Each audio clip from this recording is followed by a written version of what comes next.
चलिए once again welcome back. हम पढ़ने वाले हैं यहाँ मनी एंड बैंकिंग। मनी का मतलब पैसा और बैंकिंग यानी बैंकिंग सिस्टम से रिलेटेड, बैंक से जुड़ी हुई बातें। तो हम दो तरह की बातें करेंगे, पैसों से रिलेटेड बातें करेंगे और बैंकिंग से रिलेटेड बातें करेंगे। यहाँ पर आप सभी ने अपने जीवन में पैसे का इस्तेमाल भी किया होगा और बैंक का भी इस्तेमाल किया होगा। तो सबसे पहला जो पार्ट है इसमें वो है मनी। आपका मनी आया क्यों पिक्चर में, मनी कैसे आया, तो हम उसकी बात करेंगे। तो मनी आया, मनी से पहले जब मनी नहीं था तो उससे पहले हुआ करता था बार्टर एक्सचेंज। आप देख सकते हैं यहाँ पर एक लेडी है और एक पर्सन है। लेडी क्या दे रही है, इसको बनाना दे रही है और पर्सन क्या दे रहा है, एप्पल दे रहा है। ठीक है, मतलब सुभाष चंद्र बोस जी का जो नारा था ना कि तुम मुझे खून दो मैं तुम्हें आजादी दूंगा, तो यहाँ पर ये नहीं है, यहाँ पर ये है कि तुम मुझे गुड्स दो मैं तुम्हें गुड्स दूंगा। ठीक है, तो जैसे ये बनाना दे रही है तो ये क्या देगा बदले में, एप्पल देगा। तो ये था बार्टर एक्सचेंज, मतलब commodity for commodity, commodity for commodity. ठीक है, ये था आपका बार्टर एक्सचेंज। आपको क्या करना था, गुड्स के बदले गुड्स, सर्विस के बदले गुड्स। ठीक है,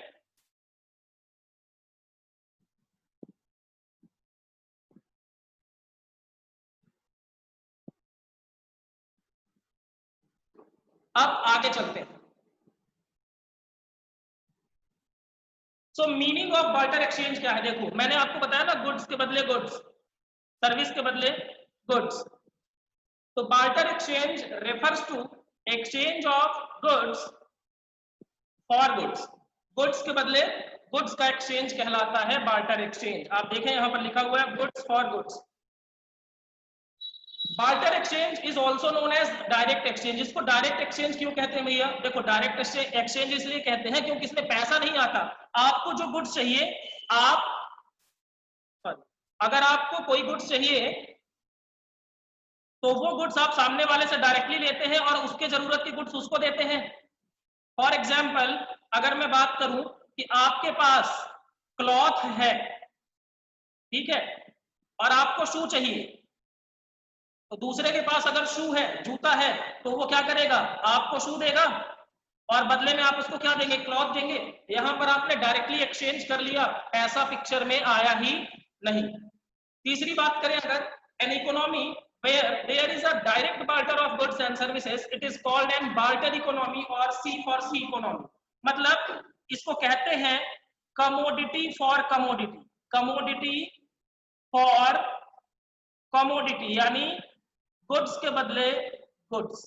इस इकोनॉमी को क्या कहते हैं, गुड्स के बदले गुड्स की इकोनॉमी यानी बार्टर इकोनॉमी कहा जाता है। आई होप आपको ये समझ में आया होगा। अगर किसी को कोई डाउट है तो आप पूछ सकते हैं चैट के थ्रू, और किसी को अगर कॉपी करना है तो वो भी आप कर सकते हैं।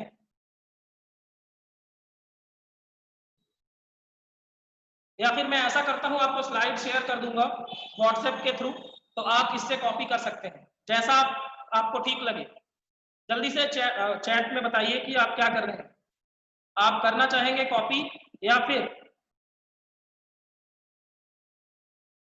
Please type fast.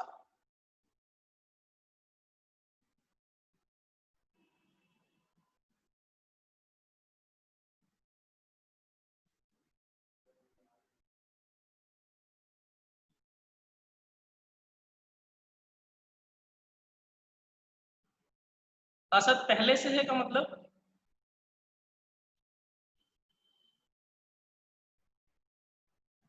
चलिए ठीक है मैं आपको शेयर कर दूंगा। तो ज्यादातर लोग यही चाहते हैं कि इसको शेयर कर दिया जाए, ठीक है, तो मैं शेयर कर दूंगा, आप इससे कॉपी कर लेंगे। इसमें किसी को डाउट हो तो पूछ सकते हैं। अब देखो बार्टर एक्सचेंज ही रीजन था कि मनी का इवोल्यूशन हुआ। मनी दुनिया में आया ही क्यों, क्योंकि बार्टर एक्सचेंज की प्रॉब्लम्स थी। अगर बार्टर एक्सचेंज की प्रॉब्लम्स नहीं होती तो मनी इस दुनिया में आता ही नहीं। तो लिमिटेशंस ऑफ बार्टर एक्सचेंज की अगर हम बात करें, देखो बार्टर एक्सचेंज में कई ऐसी खामियां थी जिसको मनी ने क्या किया, दूर किया। मनी दुनिया में आया ही क्यों, क्योंकि बार्टर एक्सचेंज क्या था, प्रॉब्लमेटिक था, उसमें कुछ ना कुछ समस्याएं थी। पहली जो समस्या थी वो समस्या थी lack of double coincidence of bond. देखो जो हाल दिल का इधर हो रहा है वो हाल दिल का उधर हो रहा है। अगर ऐसा होता तो बार्टर एक्सचेंज पॉसिबल था। मतलब देखो इधर, मान लीजिए कि जैसे मैंने बोला ना कि हमारे पास क्लॉथ है और हमें चाहिए क्या, शू चाहिए। हमें क्या चाहिए, शू।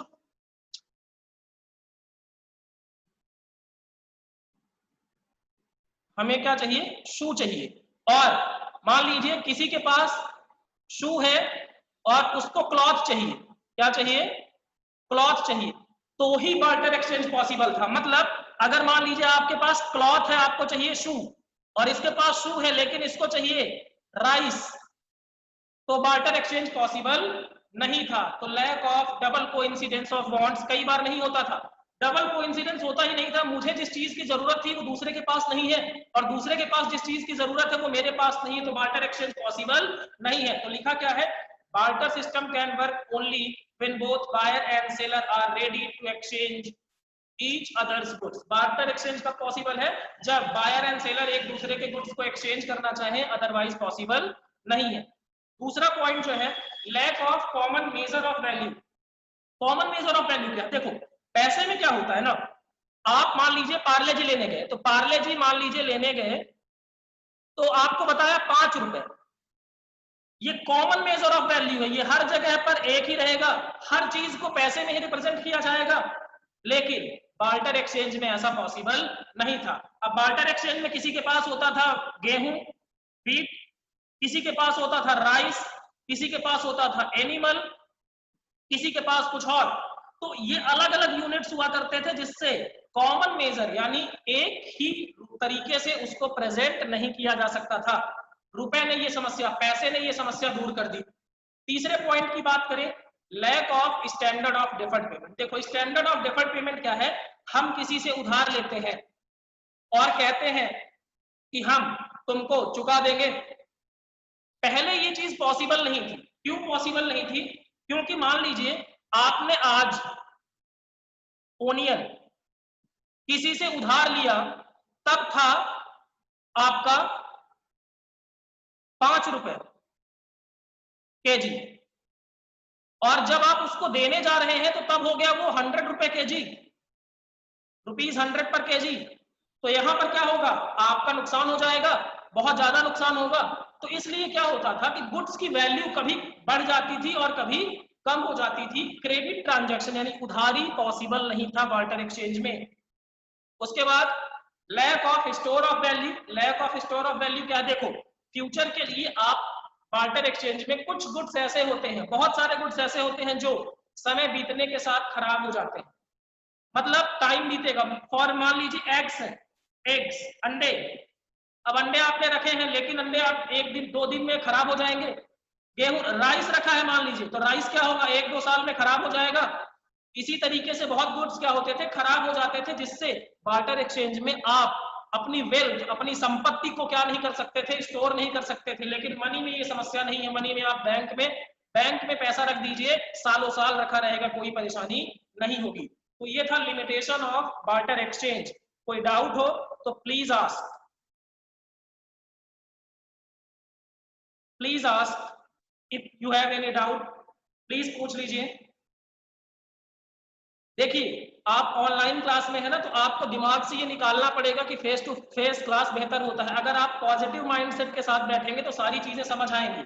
जैसे अगर मान लीजिए किसी चीज को आपको जूम करना हुआ तो आप स्क्रीन पे ड्रैग करेंगे तो जूम हो जाएगा। ठीक है, सारे लोग बताइए, सारे पॉइंट समझ में आए आपको? अच्छा थर्ड वाला एक्सप्लेन कर दूं मैं, okay. Lack of standard of deferred payment का मतलब होता है कि आप देखो आज के टाइम पे आप सॉरी आज के टाइम पर आप उधार लेते हैं, उधार लेते हैं। मान लीजिए आपने एक कार फाइनेंस कराई, क्या कराया, कार फाइनेंस कराया, तो ईएमआई आपकी किस में बनती है, मनी में बनती है। ईएमआई आपकी किस में बनती है, मनी में। तो ईएमआई का आप पेमेंट किस में करते हैं, मनी के फॉर्म में करते हैं। जब बार्टर एक्सचेंज था तो मान लीजिए आपने कोई चीज उधार लेनी है, तो आप पेमेंट किस यूनिट में करेंगे, ये पॉसिबल नहीं था। फॉर एग्जाम्पल मैंने जैसे आपको बोला ना, आज ओनियन आपने बोला था कि मुझे 10 किलो ओनियन दे देना, तो जब बोला था तब ये था 100 रुपए मान लो, और जब मिल रहा है तब ये है 10 रुपए। तो बताओ आपके दिल को दुख पहुंचेगा कि खुशी होगी? हमने तो सोचा था 100 रुपए रहेगा ये, लेकिन आज हो गया है सिर्फ 10 रुपए। तो ये इस वजह से क्या होता था, डिफर्ड पेमेंट के रूप में लोग बार्टर एक्सचेंज को उधारी नहीं देते थे। आई होप आपको अब समझ में आई होगी। प्लीज अगर नहीं आई तो फिर से बताइएगा। किसी को और कोई doubt? Asad, Aryan, Sumit, Pranshu, Abhay, please tell.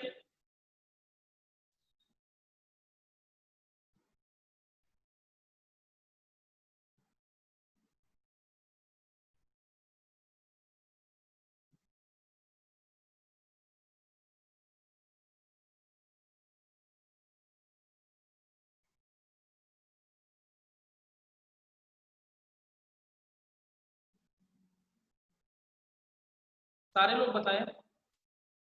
Okay great, ठीक है आगे चलते हैं।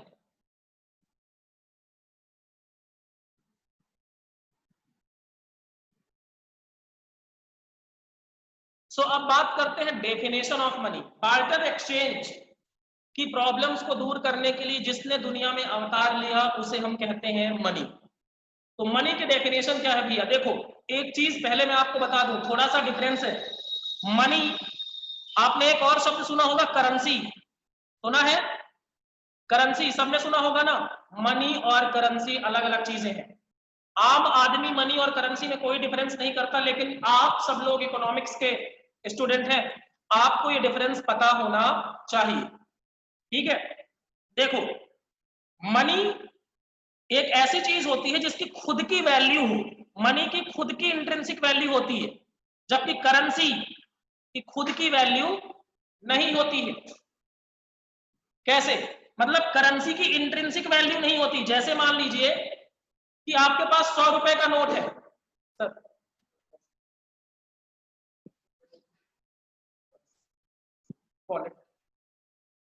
जैसे देखो मैं आपको बताता हूं, ये 500 रुपए का नोट है, ठीक है, ये 500 रुपए का नोट है, ये करेंसी है। ये क्या है? करेंसी है।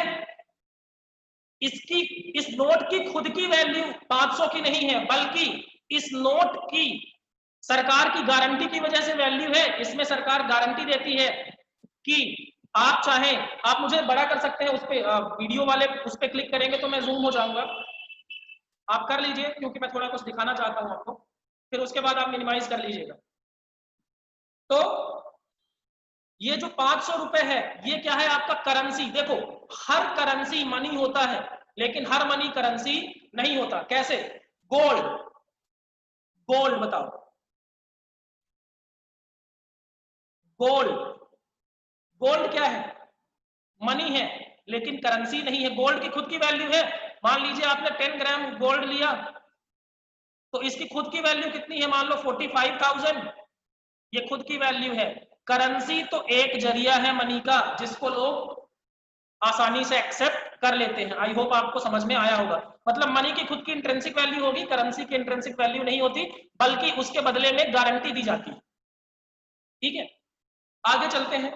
तो मनी की डेफिनेशन पढ़ते हैं। Money is anything, money anything, कुछ भी वो मनी है which is generally accepted as medium of exchange, जिसे मीडियम ऑफ एक्सचेंज के रूप में एक्सेप्ट कर लिया जाता है। इसका मतलब क्या है? मतलब हम किसी को देते हैं तो कोई मना नहीं करता, सब लोग एक्सेप्ट कर लेते हैं।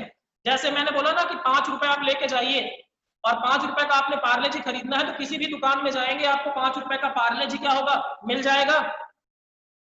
फिर major of value, major of value का मतलब क्या होता है कि कोई भी चीज रिप्रेजेंट की जाएगी। जैसे मान लीजिए आपको बताना है कि किसके पास कितना पैसा है, तो आप क्या बताते हैं कि इसके पास 500 करोड़ की प्रॉपर्टी है, इसके पास 5 लाख रुपए की प्रॉपर्टी है। तो ये चीजें क्या है? किसी भी चीज की वैल्यू बताना है तो किसमें बताया जाएगा? मनी के फॉर्म में बताया जाएगा। अब तीसरी चीज क्या है? Store of value. Store of value यानी क्या होता है? अपनी वेल्थ को स्टोर करना। जिसके रूप में स्टोर किया जा सके। आप बैंक में जाते हैं तो क्या करते हैं? मनी डिपॉजिट करते हैं, करेंसी डिपॉजिट करते हैं। And means for standard of deferred payment, मतलब आपको जिसके रूप में उधारी मिल जाए वो क्या कहलाती है, मनी। जैसे मान लीजिए आपने कार फाइनेंस कराई 10 लाख रुपए में, अब आपको ईएमआई देना है, क्या देना है, ईएमआई देना है। तो ईएमआई आपकी जो बनेगी वो बनेगी इन फॉर्म ऑफ मनी। मान लीजिए आपकी 15,000 रुपए महीने की ईएमआई बनी, तो ये बनेगी इन फॉर्म ऑफ मनी। अब समझ लो मनी की डेफिनेशन याद करना इजी है। Money is anything which is generally accepted as medium of exchange, जिसको मीडियम ऑफ एक्सचेंज यानी कि जब हम किसी को दें तो वो कोई एक्सेप्ट कर ले, मेजर ऑफ वैल्यू, उसी के रूप में वैल्यू को बताया जाए, उसी के रूप में वैल्यू को स्टोर किया जाए और उसी को यूज किया जाए स्टैंडर्ड फॉर डिफर्ड पेमेंट के रूप।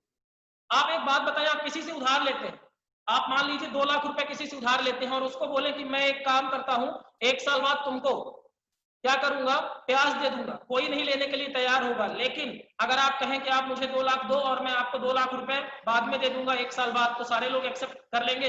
क्यों? क्योंकि money is standard of deferred payment. Deferred का मतलब होता है पोस्टपोन करना, डिफर्ड का मतलब होता है पोस्टपोन, मतलब आज हम उधार ले रहे हैं और देंगे 2 साल बाद। तो ये है definition of money. I hope आपको समझ में आया होगा, नहीं समझ आया तो प्लीज आस्क।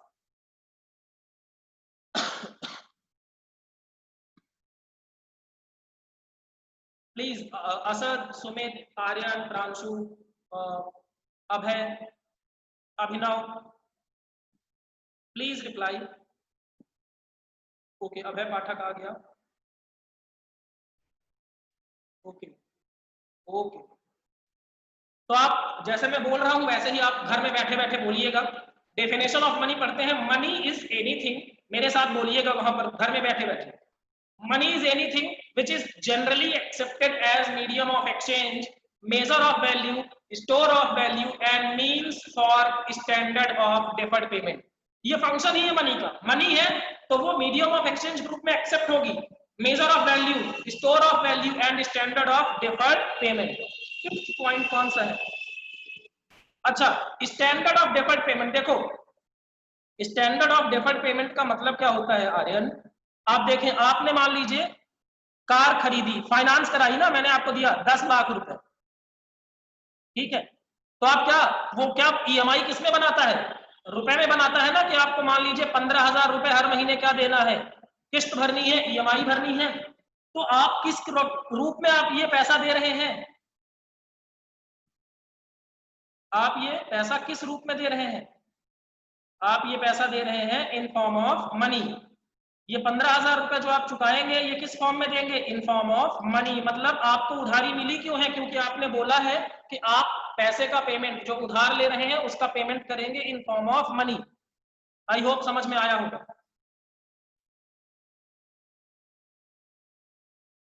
आर्यन आप रिप्लाई करके बताइए समझ में आया कि नहीं।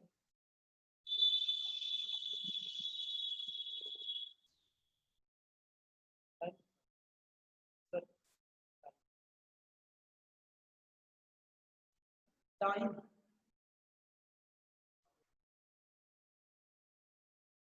ओके, चलिए तो नेक्स्ट स्लाइड पे चलते हैं अब।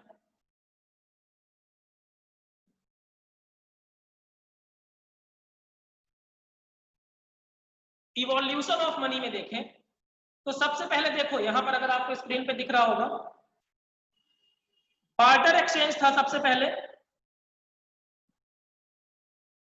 ये देखिए बार्टर एक्सचेंज, उसके बाद गोल्ड आया, उसके बाद फिर मेटल कॉइन्स आए, उसके बाद पेपर मनी, उसके बाद प्लास्टिक कार्ड यानी डेबिट कार्ड, क्रेडिट कार्ड, फिर इसके बाद इलेक्ट्रॉनिक मनी जैसे फोन पे वगैरह, जैसे फोन पे है ना आप यूज करते हैं, ये यहां पर फोन पे, गूगल पे, ये सारी चीजें आई। और क्रिप्टो करेंसी क्या है भैया, क्रिप्टो करेंसी आपने सुना होगा, यहां पर अगर आप देखें बिटकॉइन का नाम सुना होगा आपने, इसको कहते हैं वर्चुअल करेंसी। वर्चुअल करेंसी यानी ऐसा पैसा जो कि आपको फिजिकल फॉर्म में नहीं मिलेगा, तो इस तरीके से इवोल्यूशन ऑफ मनी हुआ। बार्टर एक्सचेंज से गोल्ड, गोल्ड से मेटल कॉइन। आप पुराने जमाने में देखेंगे राजाओं के टाइम पर तो सोने और चांदी के सिक्के हुआ करते थे।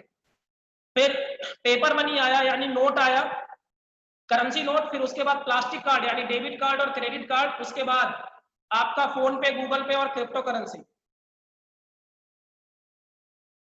क्रिप्टो का मतलब होता है कि ऐसी करेंसी जो वर्चुअल होगी, मतलब आपके अकाउंट पे तो रहेगी लेकिन उसके बदले में आपको कोई एसेट्स नहीं दी जाएगी। क्रिप्टो का मतलब होता है ना यार कि मतलब एक पासवर्ड होगा उसका, वो पासवर्ड के थ्रू चलेगी बस।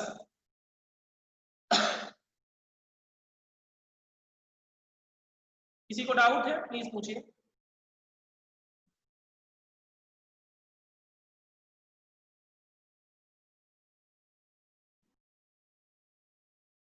एक मिनट।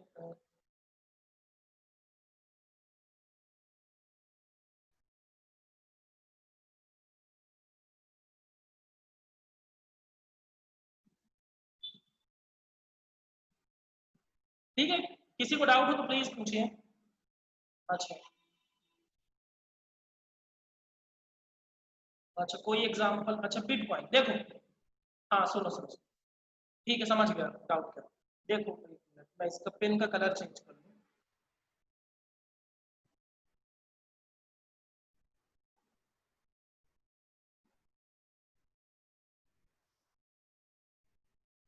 ठीक, देखो होता क्या है, ये बिटकॉइन आया 2013-14 के आसपास, ठीक है ना।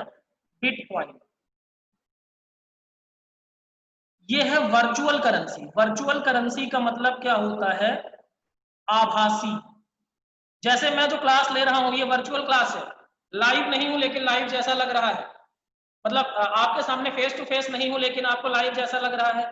तो वर्चुअल करेंसी मतलब वो करेंसी नहीं है। देखो जो ये पेपर मनी होता है ना, ये इसके बदले मान लीजिए आपका 100 रुपए का नोट है तो इसके बदले 100 रुपए की एसेट होती है, तब ये करेंसी बनाई जाती है। मतलब कल उसमें लिखा होता है ना नोट में, अगर आप देखेंगे तो इसमें बहुत लिखा हुआ है कि मैं I promise to pay the bearer the sum of 500 rupees. मतलब इसके पीछे 500 रुपए की आपको क्या मिलेंगे? रुपए मिलेंगे। जब ये नोट होगा तो 500 रुपए वैल्यू की आपको एसेट दी जाएगी। लेकिन क्रिप्टो करेंसी यानी बिटकॉइन वगैरह में ये फैसिलिटी नहीं होती है। ये इंटरनेट के मतलब इंटरनेट की देन है। ये करेंसीज जो है ये क्या है? इंटरनेट की देन है। क्रिप्टो यानी पासवर्ड होता है, पासवर्ड वाली करेंसी जो पासवर्ड से चलेगी, पासवर्ड से हटेगी।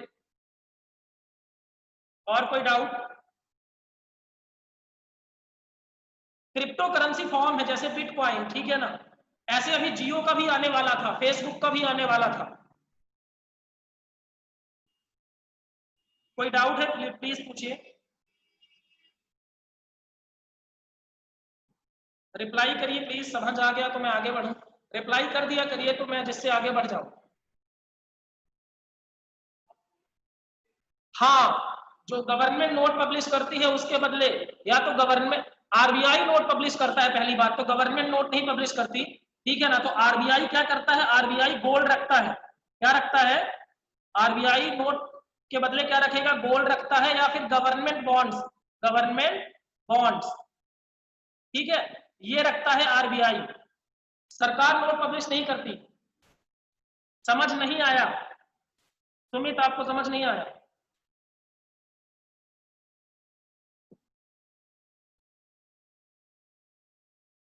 अभी हम डिटेल में बात करेंगे जब इसमें कि आरबीआई का वाला जब चैप्टर आएगा तो सरकार, अभी हम बात करेंगे कि नोट कैसे छापा जाता है और क्यों।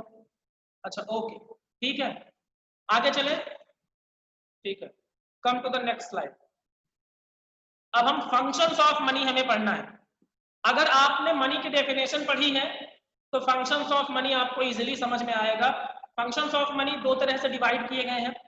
एक है आपका प्राइमरी फंक्शन, एक है आपका प्राइमरी फंक्शन और दूसरा है सेकेंडरी फंक्शन। देखो प्राइमरी फंक्शन में दो फंक्शन दिए गए हैं। एक है medium of exchange and major of value. Primary function यानी होता है मेन फंक्शन। क्या होता है? Main function. मतलब दुनिया में कहीं भी हो मनी ये काम जरूर करेगी। और सेकेंडरी फंक्शन का होता है मतलब ऐसे फंक्शन जो प्राइमरी फंक्शन को असिस्ट करेंगे या प्राइमरी फंक्शन की वजह से हो रहे हैं। जैसे medium of exchange, medium of exchange मतलब आप पैसा किसी को देते हैं, आपको कोई गुड्स खरीदनी है, आपको कोचिंग की फीस देनी है, आपको मान लीजिए होटल में खाना खाना है, तो आप किसके बदले देंगे? खाना खाने के बदले आप क्या देते हैं? पैसे देते हैं। तो medium of exchange, money is generally accepted as medium of exchange, primary function है। दूसरा मेजर ऑफ वैल्यू, किसी भी चीज को रिप्रेजेंट किया जाता है इन फॉर्म ऑफ मनी। जैसे किसी से पूछा जाए कि आपका घर कितने रुपए का है, तो ये नहीं कहता कि 10 क्विंटल का है मेरा घर, नहीं, ऐसे नहीं बोलता। वो कहता है 20 लाख रुपए का है, 25 लाख रुपए का है। कोई पूछे कि आपकी कार कितने की है, तो आप कहते हैं 15 लाख रुपए की है। मतलब हर चीज किसमें प्रेजेंट की जाती है? मेजर की जाती है in terms of money.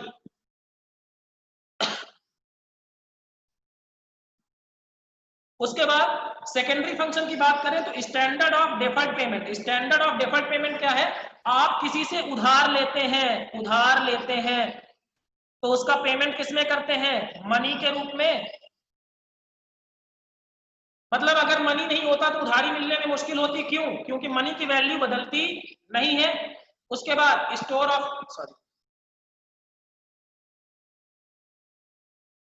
Store of value, अगर हमें पैसा, अपनी वेल्थ बनानी है, बैंक में जमा करने जाते हैं तो क्या जमा करते हैं? पैसा जमा करते हैं। तो ये क्या है? Secondary function of money. अब हम इसको डिटेल में देखेंगे।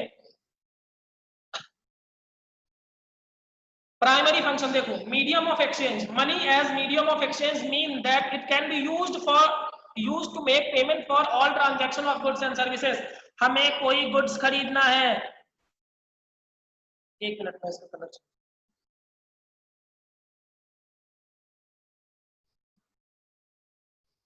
हमें कोई गुड्स खरीदना है या कोई सर्विस खरीदनी है, हम क्या करेंगे? पेमेंट किसमें करते हैं? मनी के फॉर्म में करते हैं। आप सब्जी मंडी जाते हैं सब्जी लेने, पेमेंट किसमें करते हैं? मनी के फॉर्म में करते हैं। आप स्कूल में पढ़ते हैं, पेमेंट किसमें करते हैं? मनी के फॉर्म में करते हैं। आप शॉपिंग करने जाते हैं, पेमेंट किसमें करते हैं? मनी के फॉर्म में। मतलब मनी का ही इस्तेमाल किया जाता है एक्सचेंज करने के लिए। आपको कोई गुड्स खरीदना है, सर्विस खरीदनी है, बदले में पेमेंट किसमें करेंगे? मनी के रूप में करेंगे। दूसरा पॉइंट है major of value. Major of value का मतलब क्या है? कि कोई भी चीज प्रेजेंट की जाएगी इन फॉर्म ऑफ मनी। एक कार आपने खरीदी, तो कार कितने की? मान लीजिए 15 लाख रुपए।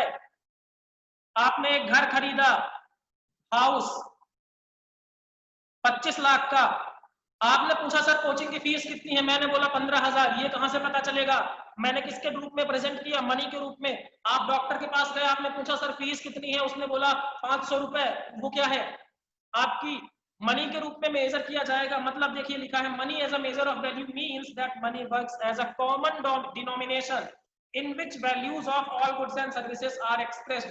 किसी भी गुड्स हो या सर्विस हो, उसको प्रेजेंट किया जाएगा, उसकी वैल्यू बताई जाएगी in term of money. I hope ये समझ में आया होगा। प्लीज पूछिए अगर कोई डाउट है तो। आगे बढ़ते हैं तो प्लीज आस्क, जल्दी से कमेंट करके बताइए।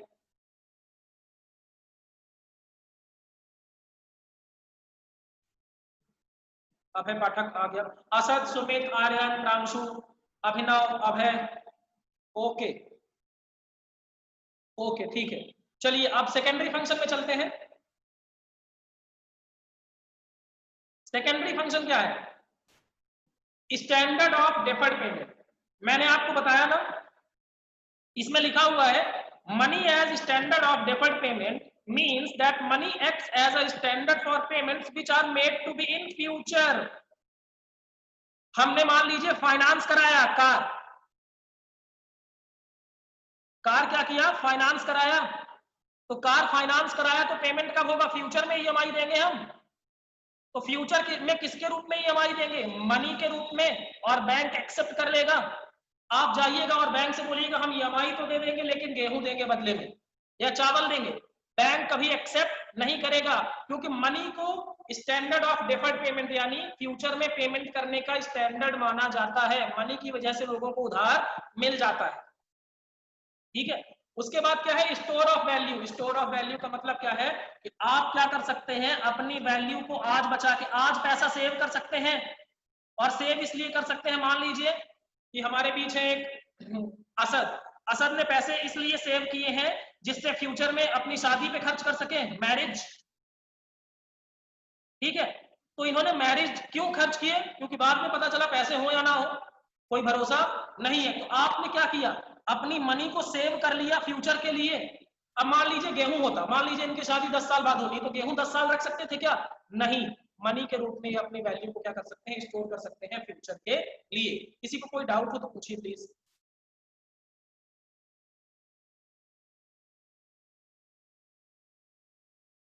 कौन सा पॉइंट वंस मोर? सुमित, कौन सा पॉइंट? अच्छा ओके, चलिए एक बार फिर देखो, स्टैंडर्ड ऑफ डिफर्ड पेमेंट का मतलब क्या होता है, मैंने आपको बताया ना। आप मान लीजिए सुमित, आपने एक बाइक लेनी थी, ठीक है ना, रॉयल सुमित तिवारी। अब आपने एक बाइक लेनी थी बुलेट, ठीक है। अब बुलेट लेनी थी, लेकिन आपके पास बुलेट है मान लीजिए 2 लाख रुपए की, आपके पास थे सिर्फ 50,000, 50,000। आप एजेंसी में गए, एजेंसी में गए, बोले सर बुलेट लेनी है, उसने बोला पैसे 2 लाख रुपए। आपने बोला सर हमारे पास तो 50,000 है, एक काम करिए सर आप हमें उधारी पे दे दीजिए। उसने बोला बैंक से फाइनेंस करा लेते हैं। अब मान लीजिए ये जो 1.5 लाख, ये जो 1.5 लाख रुपए हैं आपके, ये जो 1.5 लाख रुपए हैं, ये किसमें पेमेंट किए जाएंगे? ये पेमेंट किए जाएंगे आप मनी के तौर पे करेंगे। मान लीजिए आपने बोला कि सर हमारी आप इंस्टॉलमेंट बना दीजिए 10-10 हजार रुपए की, हम हर महीने क्या करेंगे 10-10 हजार रुपए आपको पेमेंट कर देंगे। तो ये क्या हुआ, आपका स्टैंडर्ड ऑफ, आपको किसी ने ये थोड़ी बोला कि आप बदले में प्याज दे देना, बदले में टमाटर दे देना, बदले में धनिया दे देना, पुदीना दे देना, ये थोड़ी बोला। क्योंकि मनी है स्टैंडर्ड, स्टैंडर्ड मतलब होता है जिसको सब एक्सेप्ट कर लेंगे, जिसमें कोई दिक्कत नहीं होगी, ठीक है। और दूसरा क्या है, और ये पेमेंट कब करेंगे आप? फ्यूचर में करेंगे। दूसरा स्टोर ऑफ वैल्यू का मतलब क्या होता है, देखो पैसा हमारे पास आज है, पैसा कब है? आज है हमारे पास, और हमें जरूरत कब है? 5 साल बाद, 5 साल बाद, ठीक है। तो क्या आज है पैसा, तो हम क्या करेंगे, इस पैसे को बैंक में रख देंगे। कहां रख देंगे? बैंक में। और यूज कब करेंगे? After 5 years. तो आज का पैसा हमने स्टोर कर लिया फ्यूचर के इस्तेमाल के लिए। जैसे आपकी पढ़ाई के लिए आपके पापा ने सेव किया होगा, आपकी शादी के लिए आपके पापा ने सेव किया होगा, आप जब से पैदा हुए होंगे तब से सेविंग चालू है, लेकिन पैसा खर्च कब करेंगे? आप 25 साल बाद। तो यही है, आप पैसे को क्या कर सकते हैं, मनी को क्या कर सकते हैं, स्टोर कर सकते हैं, अपने बर्थ को स्टोर कर सकते हैं। आई होप आप डाउट्स क्लियर हो गए होंगे। प्लीज अगर डाउट क्लियर हो गए तो बताएं जल्दी, जल्दी बताएं सारे लोग।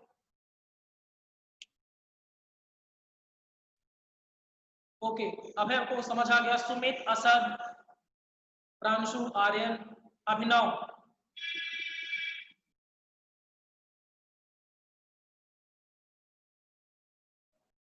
जल्दी, क्विक प्लीज।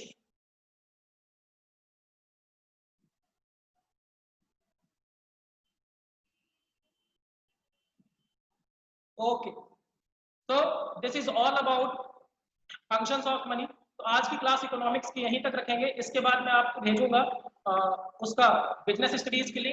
तो आफ्टर 5 to 10 मिनट्स हम क्लास स्टार्ट कर देंगे। So thank you very much for joining. आपको आई होप क्लास पसंद आई होगी। थोड़ी बहुत मुझे भी लिखने में प्रॉब्लम आ रही, वो 1-2 दिन में चीजें क्लियर हो जाएगी with practice. Thank you very much.